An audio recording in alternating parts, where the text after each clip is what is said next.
Welcome to The Basquatch Hunter. We show our guests our love for fishing, and then we let them show us what they do. Whether it's a professional athlete or an industry professional, we include it all. We all chased our dreams to follow our careers. Now together, we will chase our Basquatch.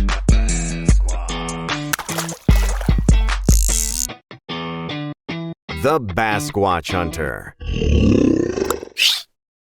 The Basquatch Hunter is brought to you by FX Custom Rods, quality, precision, performance, Zott Ford, and DealsInTheD.com, Abu Garcia. Yak Gear, Feel Free Kayaks, Railblazer, Hold Everything, Berkeley, Your Fish, Our Science, Scales Fish Attractant. See the difference. Produced by M1 Studios. Hey guys, it's Mike McKinstry, host of The Basquatch Hunter, and I'm here with my producer, Matthew Peach from M1 Studios. Hey everybody, let's start that over. I'm already tripping over you. Okay. Hey guys, it's Mike McKinstry, the host of The Basquatch Hunter. I'm here with my producer, Matthew Peach from M1 Studios. Hey y'all. So today, for the season finale of this season, we want to do something really cool and show you guys our favorite clips and some of the best stuff from our entire season through every episode. Yeah, we thought it'd be a really fun idea to go through, talk about some of our favorite moments, and because a lot goes into making this show, a lot of heart and soul from both us and the guests. So we thought, let's go through some of the episodes and talk about it a little bit, right? Show people why they're our favorite moments beyond just, it was cool. Yep. So what's our first episode? So the first episode we're going to show you guys, we're going to start right at the beginning of the season. And our first episode this year was with the one and only Mr. Zach Gowen, and a WWE wrestler, the first, and as far as I know, the only amputee WWE wrestler and American Ninja Warrior contestant. And this dude is like contagious ball of energy, and it's incredible. He's inspiring to me just to watch him perform, to watch him, everything he does. Like it's super energetic, and he puts his heart into it. And he was such a good instructor on taking somebody who's never been in the ring, and within a couple hours, you were performing an act that I was like believing on, not even on camera, just off the side and watching it happen, flip around. I was like, oh my gosh, this is Well, like he was great ring. when we taught him how to fish, because he's not a fisherman by any means. And this dude lit up the entire lake with his energy. Every fish he caught, whether it was big or small, his energy was incredible. And it made me excited about fishing all over again. Every time he caught a fish, it was just incredible. There you go. Yes, sir. I'm gonna get out of the way. You gotta give me a shot of this. Man, this is so exciting. This is the most relaxing and exciting moment of my life, man. This is incredible. This is so cool.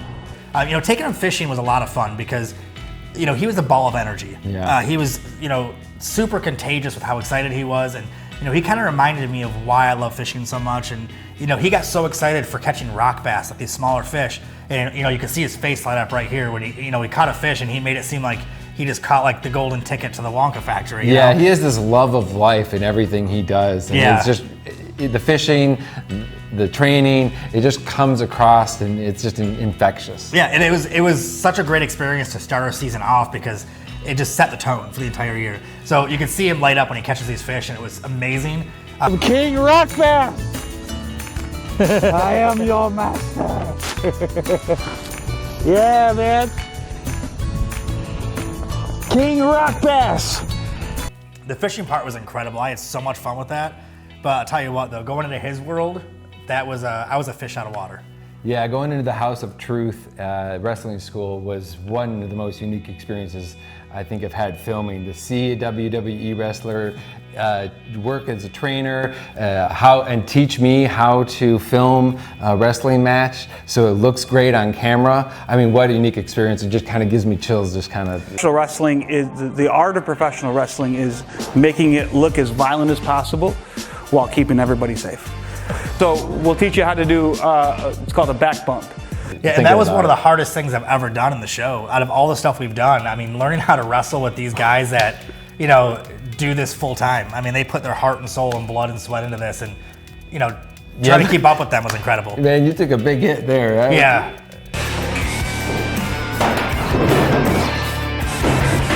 Welcome to Wrestling, Basquatch Hunter.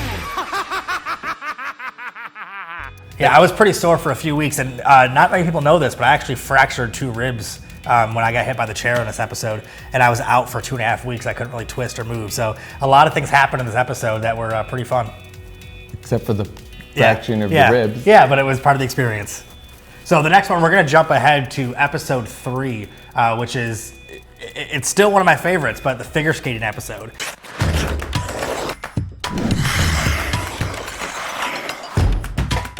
Look at that.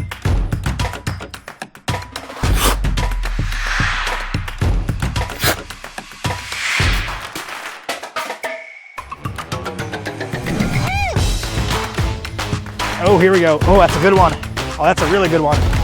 Yes!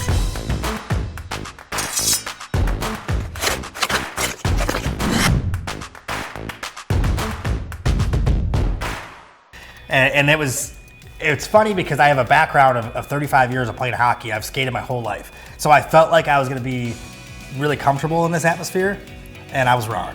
It was completely different than what I expected, and it was crazy. I think it was totally different than what we all expected. Yeah, well, because skating seemed easy to me, but skating and figure skates, totally different. And filming it was such a unique challenge. You know, Cody out on the skates. Yeah. Luckily, he is such a great skater.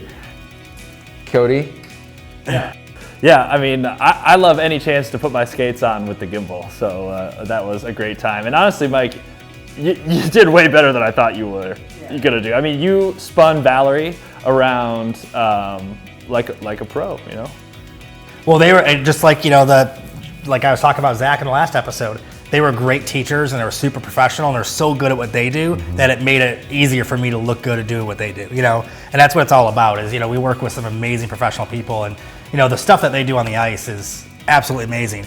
But what was really cool is I got to take them on the ice with me first and teach them how to ice fish. And they've never fished before at all, never iced fish. They've never been on ice without skates on. So it was a big change for them. And what was really cool and special too is Valerie caught her first fish. She's never seen a fish in person, like oh wow, like a lake fish, you know. Yeah. And she caught her first fish. Yay. Yes. That was a good little fighter. Look at that, Val. Good job. Yay! Finally. You want to hold this one? Come on, Val. Grab it. Get it. Let me see your rod. Here. I'll show you how to do it. Just if it flicks or kicks or anything like that, don't freak out, okay? So you're gonna hold it by the top right here and then slide backwards, okay? And then just hold it firm. You don't gotta squeeze it hard. There you go. Let me get my phone. Oh my god.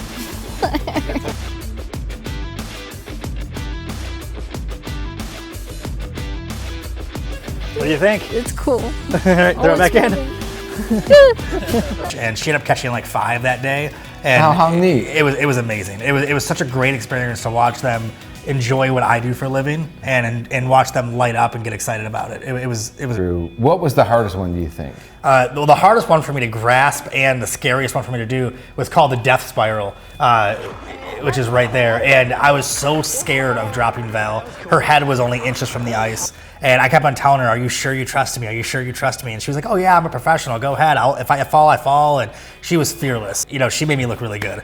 Made me look really good on the ice. Yeah, it looked so smooth. And what I love about this episode is we had multiple days to film it. Yep. I don't think people realize just how challenging something like that is. And it's unique that we get to see inside their world. Oh, right? yeah, absolutely. And then trying to capture it on film is always fun for us and unique. All right, so let's fast forward to episode 4.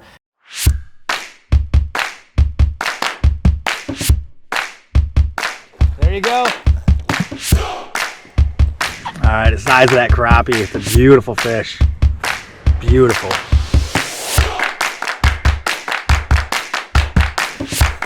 There you go. Tighten my drag up a little bit. Oh, look at that thing go, dude. Holding a tattoo gun over a body right now. This makes no sense. This is going to go on one of your dumbest decision lists, I think. This one was definitely different than anything we've ever done before. So in this episode, my longtime tattoo artist, Larry FARLEY, I actually met him when I used to run the kayak angler games, which was like a skills competition for kayak fishing. He showed up randomly to one of my events and we hit it off, and you know, him being a tattoo artist and loving fishing, we hit it off right away. Yeah. He actually did all my tattoos on my arms and everything. So I told him, I was like, hey, how cool of an episode it would be where you teach me how to tattoo. And I could not believe, still to this day, I could not believe he let me tattoo a Sasquatch on his leg, like the size of my hand. I've never held a tattoo gun in my life. I've never been so nervous to do anything in my entire life because this is permanent. You know, if I screwed it up, it's something he's got to live with the rest of his life, and so do I. Yeah. So it actually came out all right, and I was really impressed with how well he taught me. You know, I made a few mistakes on it, but this was definitely one of my lifetime memories because I got to do a tattoo, and I wasn't in jail. Yeah, there you go. I like it. I think that looks great, man. Looks good, man. You'll never forget the experience now. Nope. Well, I definitely have a newfound respect for what you do for a living and how hard this actually is. I think I'm gonna stick to fishing though, to be honest with you. You don't gotta worry about your job, buddy. But thank you very much for showing me this stuff, man, and for letting me do this. What I think is really cool about it, Mike, is you know, you're somebody that's chasing your dreams and you love to share that with other people. And you're sharing your passion with an individual that you work with on a regular basis and getting to share your passion both together for the show. I mean, what a unique experience. Yep. And a little side note, fun fact, my favorite tattoo that I have that he did is my fish with the camera in it. So he did this fish right here with the camera and the pulse line because I film fishing for a living. Yeah. So, that one's sweet. So it's my favorite tattoo that nobody gets to see. It's on the inside of my head. But that was definitely a special episode and a great memory. That was definitely a great one. Fast forward to the very next episode, and this one, this episode was a knockout. Oh, yeah. So, boom.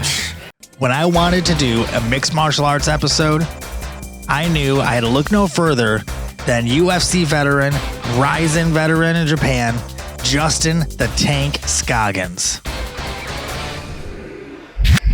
Let's go. So me and Justin had an awesome time doing some boxing, doing some grappling, and catching some awesome fish. Stay tuned for the full episode on the Pursuit channel and online everywhere. This episode was a big hit, and I promise you, the adventure was a huge knockout. This one, I mean, what did you think of this one, man? This was pretty interesting. We got to film with a UFC fighter. This is one of those episodes that you're never going to think you get to do, where you get to work with somebody in that type of close working relationship, and then that happens, and it's just one of the unique things about what we get to do is we're put in these situations, getting to work with somebody that you never would dream even possible. Yeah. And you know what's cool is he goes by the nickname The Tank, and I was making jokes with him afterwards about how I started calling him Fish Tank because he fell in love with fishing. He loved it. But my favorite part of this episode was definitely being able to get on the mat with him and get in the ring with him, because out of all the stuff we've done, I was most confident going into this one because I have a background in mixed martial arts. We actually share a trainer. His main trainer was one of my trainers, 15 years ago. I was really confident going into it, but that all changed when he first hit me, and I realized, like, oh, this is serious. Like, I never fought at his level, and I totally understand why now. I mean, oh my gosh, the power that guy had. And yeah, and he's not a huge guy, but the power he had is intimidating. And I took some big hits from him, and I threw some big hits at him that he took like it was nothing. And I was like, oh, this isn't, like, that doesn't hurt you at all? And he's like, no. I'm like, okay. Thank God we never have to actually square up, because I gave it all I had, and he just smiled and kept on throwing them.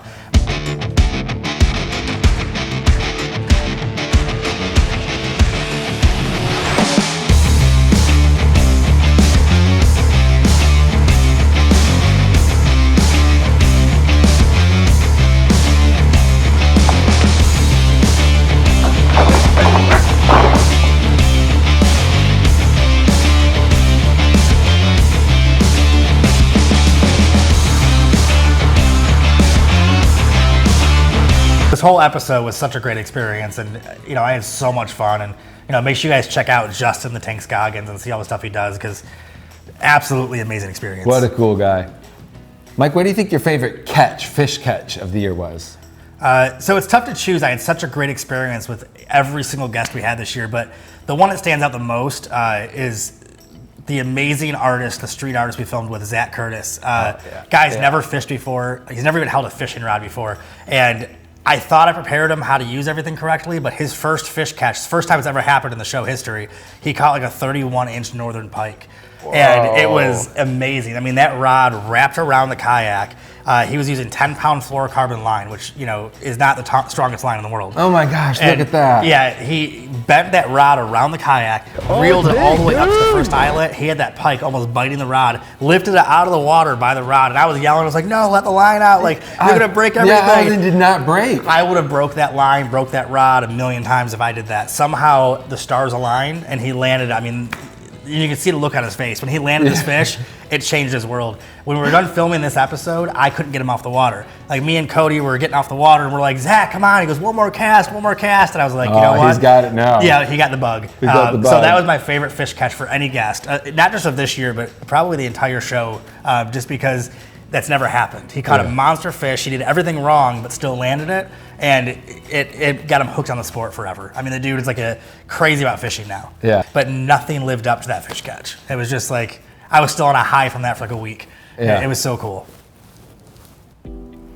I love hearing all the fish stories because I don't get to go out on the water as much these seasons, right? I've become more of a producer role. Cody's gotten to be more of the cameraman and director of photography for a lot of these. So that was cool to see the fishing. But what do you think the hardest moment was for going into someone else's world, right? What was the most challenging?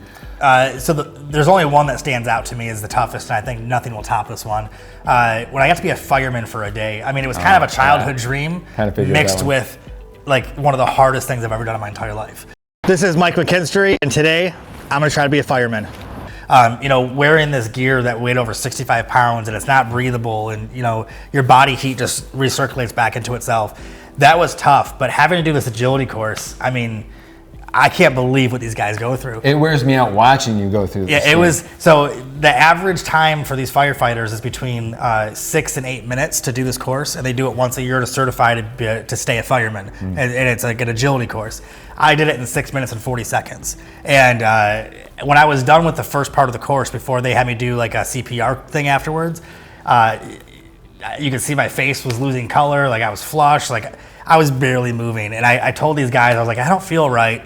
I ended up throwing up uncontrollably. Like, I was pouring sweat. My body heat was crazy. Heart rate was off the charts. Yeah. And then they told me, like, hey, I know you don't feel great, but now we have another call. This is how it works. And they had me literally respond to a CPR call, and we had to do CPR on a CPR dummy, load it to an ambulance, and just do the whole thing as if I was on a shift.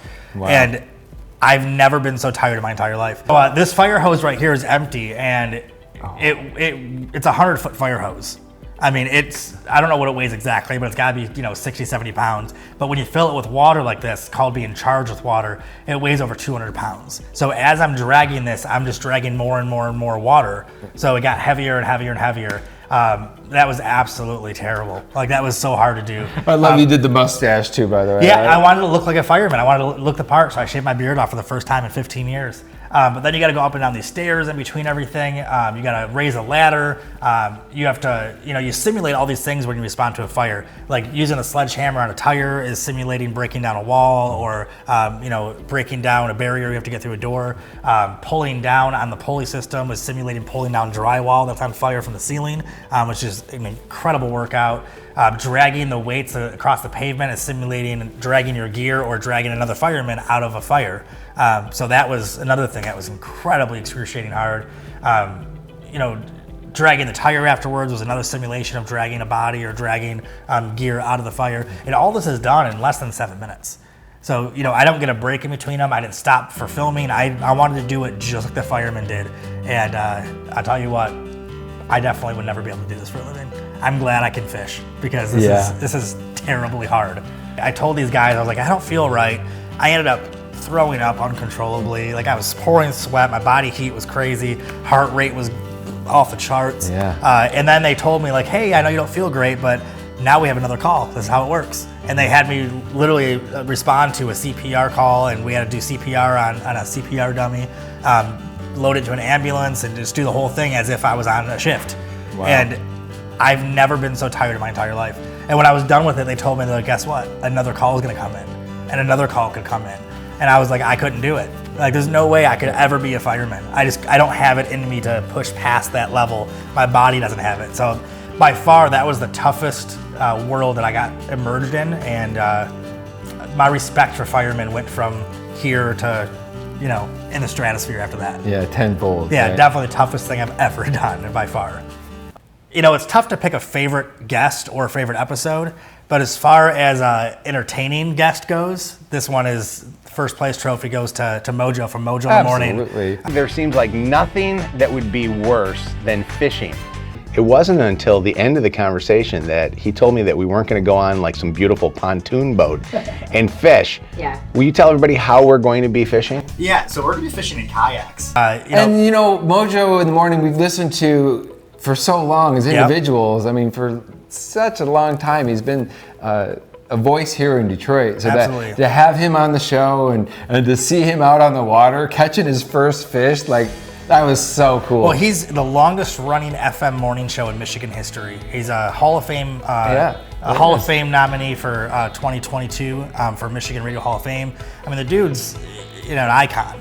And being able to be a guest on his show was, I mean, being able to be in his studio and hear him talk in person, all these things were just like, that was another thing that was a blur to me. But getting him on the water, and I was warned ahead of time by all of his coworkers that, you know, he's a very large man. You know, 300 pounds, 6'5", 6'6", massive dude. He does not like getting dirty. He doesn't like being outdoors. He's not a fisherman. He's never fished before.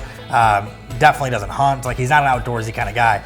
And I was warned that he wasn't going to enjoy fishing, but he was willing to try it. And I was like, you know what? That's fine, because that's all we're trying to do is get you out of your comfort zone and just show you what we do. Couple hours. And man, this guy, he caught his first fish ever. It was a rock bass, maybe 8 to 10 inches, okay?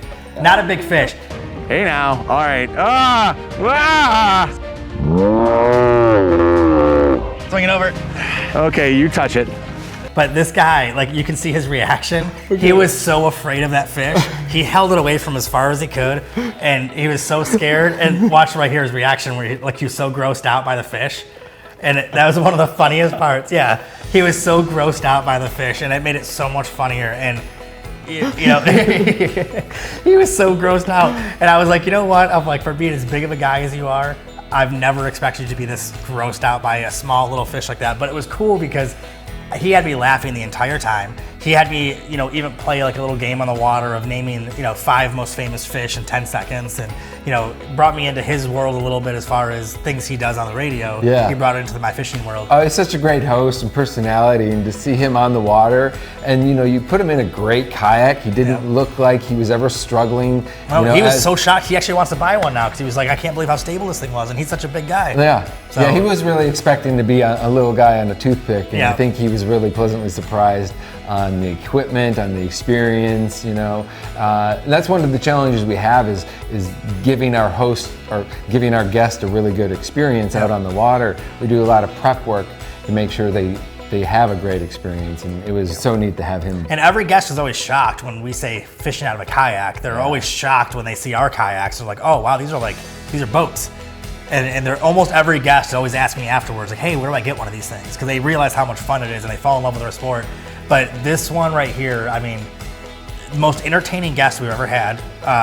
And he's a riot. He's hilarious. He brings so much charisma and so much personality, and he's so real. He's so down to earth. Like, you can tell he's just the same guy in every aspect that he's in. Like, every, you know, environment you put him in, he's the same guy. And we even did a pay it forward segment together at the end where we went through a drive-through and paid for everyone's food behind us for a while. And everyone at the drive-through was so excited to meet him, and he had conversations with everybody, and, you know, just a great guest. I mean, he definitely, I'll give him the trophy for being the most entertaining guest that we had for the season, for sure. Well, Mike, that was really cool. I'm glad we got to go back and review some of those old episodes. Yeah, it was cool, kind of like, you know, taking a time machine back and reliving all these, because some of these experiences were almost a year ago. So being able to go back into them and feel fresh again was a lot of fun. We had some great guests this year. I love to share it with everybody as well. And next year, we got even bigger guests, bigger water, bigger fish. Yeah, absolutely. So make sure you guys check out the YouTube channel and Instagram channel. You can see a lot of the behind the scenes stuff, some of the vlogs, and the full episodes as well, but see all the stuff that went into making these episodes. Also check out the full season and previous seasons on the Pursuit Up app. It's free on every platform, and go check it out. I hope you guys really enjoyed the 2022 season, and I cannot wait to share 2023 with you guys. Right? Oh! Are you okay? Was it on camera? No. Here's more natural. Ah. Basquatch. Sometimes we don't catch fish, but we always keep good memories. Poetic. It is poetic, and that's what fishing is poetic. Follow us on social media to catch more fish.